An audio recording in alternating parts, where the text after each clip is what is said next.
আজকের মাননীয় স্বরাষ্ট্রমন্ত্রী জনাব সালাউদ্দিন আহমেদকে এই র্যাব ওয়ানের আজকের যে আয়নাগর সেখানে কোনো একটি কামরায় তাকেও রাখা হয়েছে এবং পরবর্তীতে ভারতে নিয়ে তাকে ছেড়ে দেওয়া হয়েছে।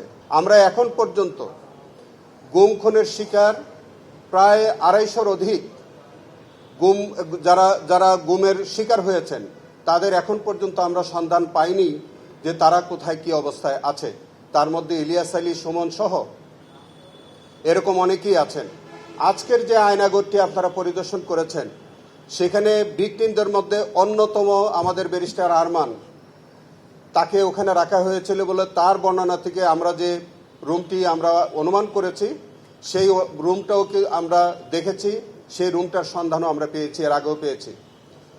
আমরা এইটাও আমাদের বিভিন্ন বর্ণনা থেকে, আমাদের বিভিন্ন সাক্ষী থেকে বা তদন্ত থেকে এইটুকুনো আমরা পেয়েছি, আজকের মাননীয় স্বরাষ্ট্রমন্ত্রী জনাব সালাউদ্দিন আহমেদকে এই র্যাব ওয়ানের আজকের যে আয়নাগর সেখানে কোনো একটি কামরায় তাকেও রাখা হয়েছে এবং পরবর্তীতে ভারতে নিয়ে তাকে ছেড়ে দেওয়া হয়েছে। সেটাও আমরা প্রাথমিক ইনভেস্টিগেশনে আমরা ইতিমধ্যে পেয়েছি। আরও অনেক বিষয় আমরা পর্যায়ক্রমে পাচ্ছি এবং এইরকমই আরেকটি জেআইসি আছে আমাদের সেনাবাহিনীর ক্যান্টনমেন্টের ভিতরে, ডিজিএফআইয়ের যে অফিসের একটি জায়গায় আছে। আমাদের মাননীয় বিচারপতি মহোদয়গণ সেখানেও আদেশ করেছেন আমাদের আবেদনের প্রেক্ষিতে আগামী শনিবার একইভাবে সেই জেআইসিটি পরিদর্শন করবেন।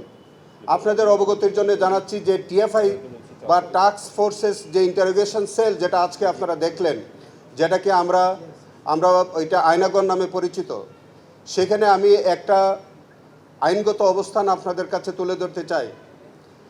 আমাদের বাংলাদেশের সংবিধানের আর্টিকেল 33 সেখানে বলেছে যে কাউকে যদি গ্রেফতার করা হয়, কাউকে যদি আটক করা হয়, তাকে 24 আওয়ার্সের মধ্যে নিকটতম ম্যাজিস্ট্রেটের কাছে তাকে প্রডিউস করতে হবে।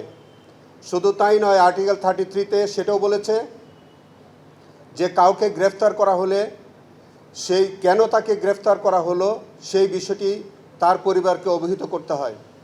কিন্তু এই ক্ষেত্রে যাদেরকে আটক করা হতো, যাদেরকে দিনের পর দিন বন্দি করা হতো, তাদেরকে কিন্তু এরকম কোনো এই আর্টিকেল 33 তারা কমপ্লাই করতেন না। শুধু তাই নয়, আমাদের প্রচলিত যে আইন ফৌজদারি কার্যবিধির 161 এবং 167 এখানেও কিন্তু পরিষ্কার বিধান আছে যে কাউকে যদি আপনি গ্রেফতার করেন তাহলে 24 আওয়ার্সের মধ্যে নিকটতম পুলিশ অথবা ম্যাজিস্ট্রেটের কাছে হাজির করতে হবে।